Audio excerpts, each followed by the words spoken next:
আমরা বাঙালি, আমাদের তো ভালো মন্দ না হলে মুখে খাবারই রুচে না।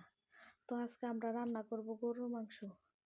গরুর মাংস রান্না করার জন্য আমি আস্ত একটা রসুন দিয়ে দিয়েছি। এখন এখানে পেঁয়াজ কুচিগুলো দিয়ে দিব। তো পেঁয়াজ কুচিগুলোকে দেওয়ার জন্য আমি পেঁয়াজগুলো আগে কেটে রেখেছিলাম।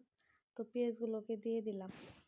আমাদের বাসায় সবাই একটু ভালো মন্দ ভালোবাসে, কারণ যেদিন একটু সবজি টবজি রান্না করি সেই দিন আর পাতিলের ভাত পাতিলেই থাকে, সেদিন আর খাওয়া হয় না।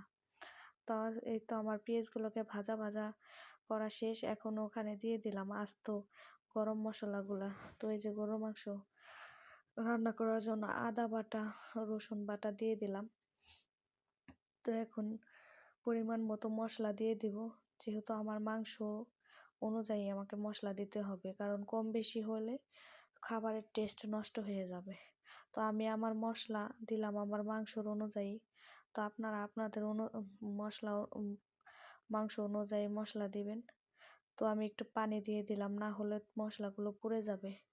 তখন মাংসগুলো দিয়ে দিব, মাংসগুলো দিয়ে ভালো করে অনেকক্ষণ ধরে কষিয়ে নেব।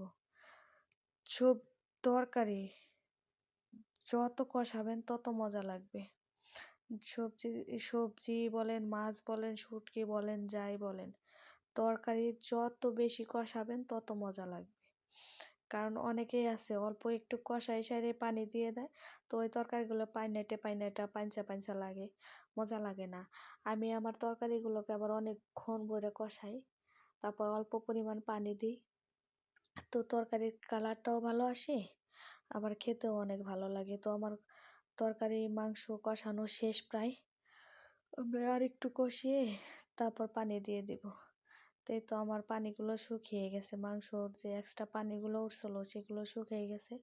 তো এখন আমি পানি দিয়ে দিব, একটু নাড়াচাড়া দিয়ে দিতেছি। দিয়ে দেওয়া শেষ হলে এখন পানি দিয়ে দেবো। তো এই তো আমি এখন পানি দিয়ে দেব।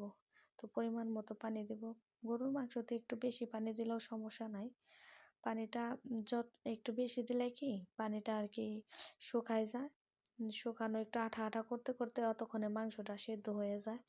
তো অনেকে অনেকভাবে মাংস অনেকের অনেকভাবে পছন্দ, কারো সেদ্ধ শক্ত পছন্দ, কারো নরম পছন্দ। আমাদের বাসায় সবাই আবার নরম পছন্দ করে। ওইদিকে আমার ছেলে আবার চেয়ারে বসে বসে চকলেট খাইতেছে। তো চকলেট খাইতেছে, চোখে একটু ব্যথা পাইছে, আজকে পাশের বাসার একটা বাবু ব্যথা দিছে। তো এদিকে আমি রান্না করতেছি। তো মাংসতে আমি বেশি কাঁচামরিচ দিই না, আমি দু একটা যাও দিই, ফ্লেভারের জন্য দিই, সাথে টমেটো দিই। আর এই সিজনে আমরা টমেটো সব তরকারিতে খেয়ে থাকি, সবজি থেকে শুরু করে সব কিছুতেই টমেটো খেয়ে থাকি। তো মাংসতেও একটা টমেটো দিয়ে দিলাম। তো টমেটো দেওয়া শেষ। এখন ওই তো মাংস একটু ঝোল থাকতে আমি জিরা ফাঁকি দিয়ে দিয়েছি। এখন মাংসটা আমি চুলার পরে রেখে দিব, ঢেকে রেখে দেবো আস্ত টিপটিপা জাল করে। তো একলাই সিদ্ধ হয়ে নরম হয়ে থাকবো। তো ফাইনালি আমার তরকারির লোকটা কেমন হয়েছে আপনারা সবাই জানাবেন।